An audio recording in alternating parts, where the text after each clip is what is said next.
Hello, my name is Ronnie Kaplan, and I'm going to show you a little bit about how to use Sparklines in Excel 2010. And in order to use Sparklines, which is a graphical way to represent changes of data over different periods, I'm going to select a cell next to the New York numbers for quarters 1, 2, 3, and 4.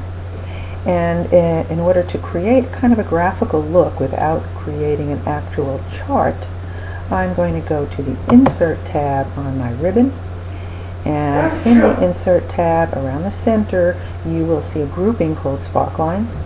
I'm going to choose a line sparkline, and it asks me about the data range, and the data range that I want to show is going from quarter 1 through quarter 4, and the location where my sparkline is going to be placed is in the F5 cell right next to that data range. Whoops, I think I've switched that data range because I didn't click in here. Okay, so F5. I'm going to say OK, and there's my sparkline.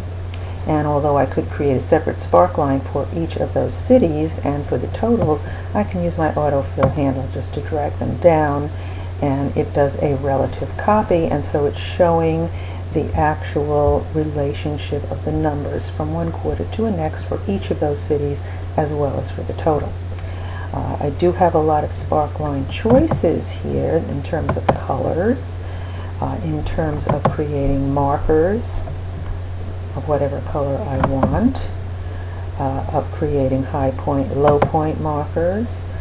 And I can also change sparklines from using a line choice, and I'm now in a contextual tab for sparklines, and to a column choice. And of course I can modify that with different colors as well, and markers. So that's a little bit about how you can work with sparklines and use them to spiff up your spreadsheets and have a little bit more information.